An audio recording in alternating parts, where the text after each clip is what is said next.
طریقے سے وقف بورڈ ہے وہ تو نہ ہم کسی سرکار سے مدد مانگی ہے، نہ تو ہم کسی کے سامنے ہاتھ کو پیدا کر کے بھیک میں لیا ہے، بلکہ وقف بورڈ ایسا چیز ہے انسان خود اپنی رضامندی کے ساتھ، اپنی خوشخودی کے ساتھ، اللہ وحدہ لا شریک کی رضامندی کے ساتھ اور محمد عربی صلی اللہ علیہ وسلم کی محبت میں آ کر کے لوگ اپنی زمین کو 100 گز کا بنا کے، 200 گز کا بنا کے، 500 گز کا بنا کے اللہ کے نام میں وقف کرتا ہے۔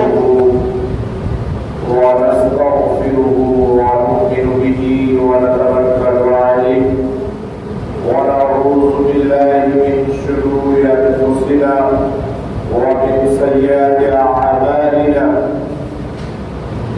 من يهده الله فلا مضل له ومن يضلله فلا هادي له، ونشهد أن لا إله إلا الله وحده لا شريك له، ونشهد أن محمدا عبده ورسوله. أما بعد فأعوذ بالله من الشيطان الرجيم، بسم الله الرحمن الرحيم. إن الله وملائكته يصلون على النبي يا أيها الذين آمنوا صلوا عليه وسلموا تسليما. میرے محترم بزرگوں اور عزیز ساتھیوں، ایک مرتبہ ہم سب آقائے نامدار تاجدار مدینہ جناب محمد عربی صلی اللہ تعالی علیہ وسلم کے بارگاہ میں درود شریف کا ہدیہ پیش کریں۔ اللہم صلی علی محمد وعلی آل محمد کما صلیت علی ابراہیم وعلی آل ابراہیم انک حمید مجید۔ اللہم بارک علی محمد کما بارکت علی ابراہیم وعلی آل ابراہیم انک حمید مجید۔ میرے محترم بزرگوں اور عزیز ساتھیوں اور میرے عزیز بچوں، میرے محترم، ابھی ہم سب کے سامنے ایک مسئلہ چل رہا ہے جس کو وقف بورڈ کہا جاتا ہے۔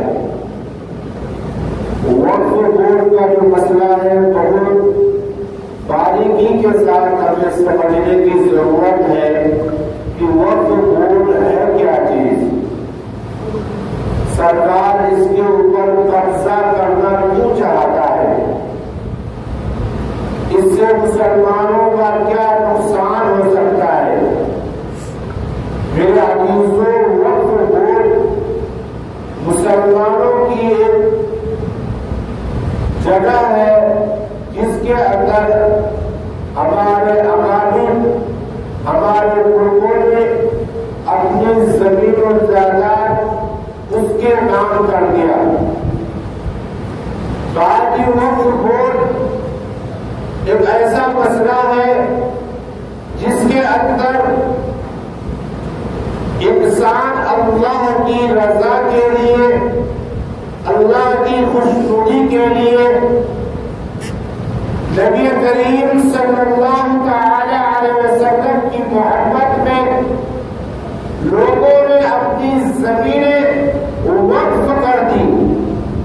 کسی نے مسجد کے نام پر وقف کیا، کسی نے مدرسوں کے نام پر وقف کیا،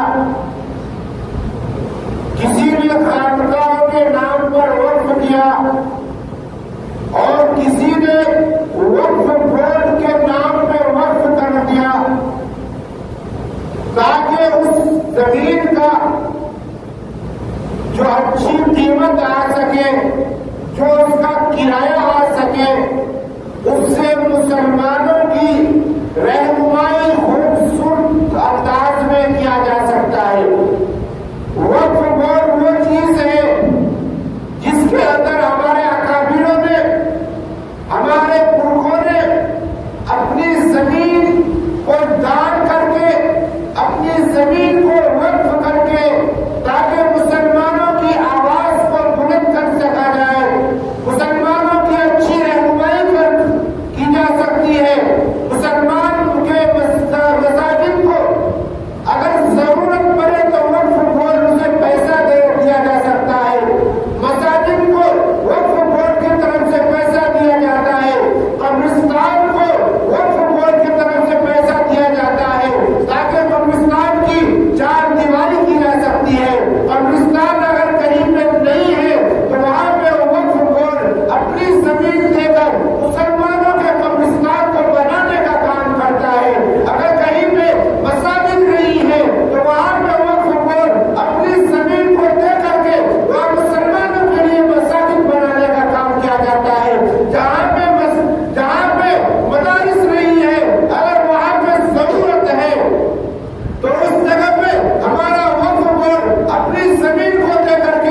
ہمیں مل رہا ہے، اس کا سزا ہمیں مل رہا ہے۔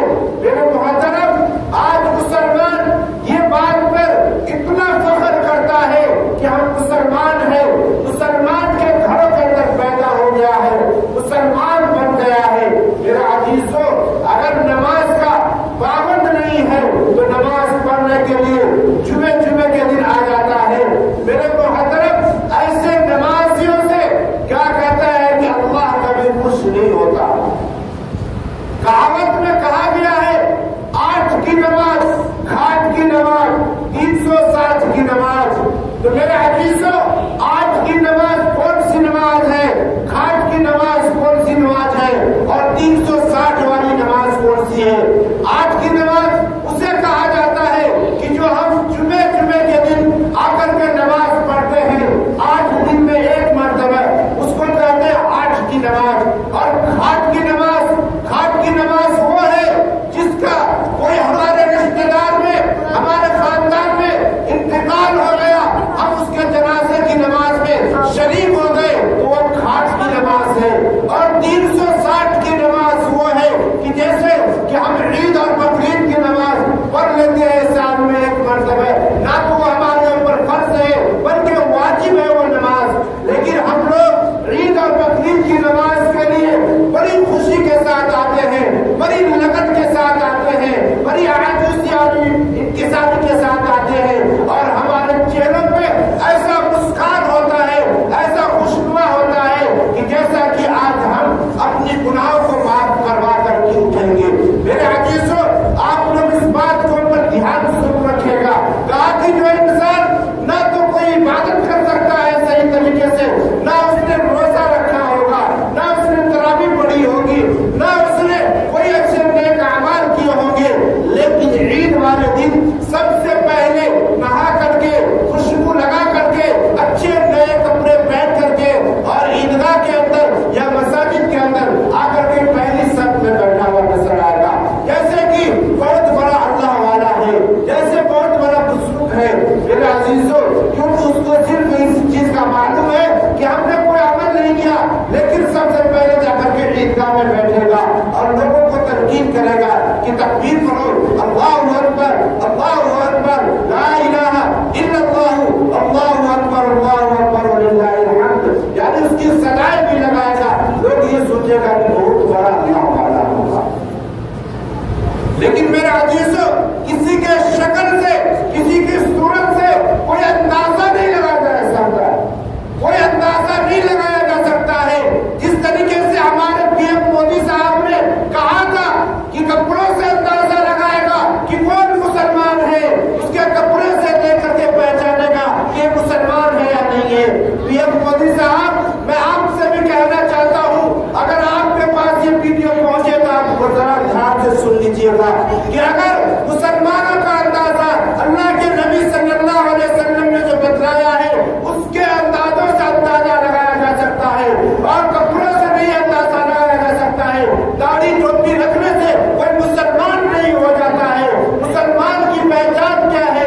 اللہ کے اطاعت اور فرما برداری کرتا ہو، محمد نبی صلی اللہ علیہ وسلم کی سنتوں کے اوپر پیروی کرتا ہو، اور قرآن کے اوپر عمل کرتا ہو، سنتوں کے اوپر عمل کرنے والا ہو، اور محمد نبی صلی اللہ علیہ وسلم کی ایک ایک سنت کو اپنی زندگی میں اتارنے کی کوشش کرنے والا ہو، وہ انسان مسلمان ہو سکتا ہے۔ صرف داڑھی ٹوپی کرتا پاجامہ پہننے سے، بڑے بڑے امامہ باندھ لینے سے کوئی مسلمان نہیں ہوتا۔ میرے عزیزوں، وہ صرف مسلمان نام کا ہو سکتا ہے لیکن کام کا نہیں ہوگا۔ مسلمان نام کا ہو سکتا ہے لیکن کام کا نہیں ہوگا۔ میرے عزیزوں، ہم لوگوں کو نام کا مسلمان نہیں بننا ہے بلکہ ہم لوگوں کو کام کا مسلمان بننا ہے۔ کیوں؟ اس لیے تاکہ ہماری دنیا بھی بہتر ہو جائے اور ہماری آخرت بھی بہتر ہو جائے۔ اللہ تبارک و تعالیٰ نے قرآن مقدس کے اندر میں ایک آیت ارشاد فرمایا ہے، ربنا آتنا فی الدنیا حسنۃ وفی الآخرۃ حسنۃ وقنا عذاب النار، کہ میرے رب میری دنیا کو بھی خوبصورت بنا دے، اور اس کے بعد کہ اللہ میری آخرت کو بھی خوبصورت بنا بنا دے. یعنی اللہ تبارک و تعالیٰ اس آیت شریفہ میں یہ ارشاد فرما رہا ہے کہ میرے بندو تم اپنی دنیا کو خوبصورت بنا لو، اس کے بعد تم اپنی آخرت کو خوبصورت بناؤ. دنیا کو خوبصورت بنانے کا مطلب یہ نہیں ہے کہ ہم اچھی اچھی بلڈنگ بنا لیں، ہم مہنگی مہنگی گاڑیوں پہ گھومنے والے ہو جائیں، ہمارے پیچھے نوکر چاکر کی لائن لگی ہو، ہمارے پیچھے فوج سیکورٹی گارڈ لگے ہو. اس کا مطلب یہ نہیں ہے کہ خوبصورت دنیا اسی کو کہا جاتا ہے. نہیں میرے عزیزو، خوبصورت کا مطلب یہ ہے کہ تم اپنی دنیاوی زندگی کے اندر میں ایک اخلاق محمد عربی صلی اللہ علیہ وسلم کا اپنا لو، تاکہ اپنے بھائی چارگی کے اندر میں تمہارا عزت ہو سکے، تمہارا احترام ہو سکے، تم اپنے بھائی چارگی کے درد کو سمجھ سکو، تم اس کی تکلیف کو سمجھ سکو، تم اس کی پریشانی کو سمجھ سکو، اور تم جو ہے اپنی زندگی کو سادگی کے اندر میں اللہ کا ولی بن کر کے دکھاؤ، اور محمد رسول اللہ صلی اللہ تعالی علیہ وسلم کا امتی بن کر کے دکھاؤ، تاکہ تمہاری زندگی بھی خوبصورت ہو اور تمہاری آخرت بھی خوبصورت ہو سکے. میرے عزیزو، یہ چیزیں ہمیں کس نے سکھایا ہے؟ یہ سب باتیں ہمیں اللہ کے نبی صلی اللہ تعالی علیہ وسلم نے پیغام دیا ہے کہ میرے مسلمانوں، اگر تم اپنی زندگی کو بہتر بنا لو گے تو تمہارے لیے دوسروں کی زندگی بالکل آسان ہو جائے گی. اس کی زندگی کے اندر میں تم اگر کسی کے عیب کو تلاش کرنا چاہو گے تو تمہاری زندگی اگر بہتر ہوگی تو تم دوسروں کے عیبوں کے اوپر پردہ ڈال سکتے ہو. اگر تم اپنی زندگی کو بہتر نہیں بنایا تو تم لوگوں کی عیب کو تلاش کرتے رہو گے، لیکن تم اپنی زندگی کو، تم اپنی آخرت کو خراب کرتے رہو گے. اللہ تبارک و تعالی ہم سبوں کو ان چند باتوں کے اوپر عمل کرنے کی توفیق عطا فرمائے. اور میں دعا کرتا ہوں کہ اللہ تبارک و تعالی ہم مسلمانوں کو امن و امان اور سلامتی عطا فرمائے. اور اللہ تبارک و تعالی سے یہ بھی دعا ہے کہ اللہ تبارک و تعالی ہمارے وقت بورڈ کا جو معاملہ چل رہا ہے، اللہ تعالیٰ اس کے اندر آسانی کا معاملہ عطا فرمائے، مسلمانوں کے حق میں فیصلہ عطا فرمائے. وما توفیقی الا باللہ.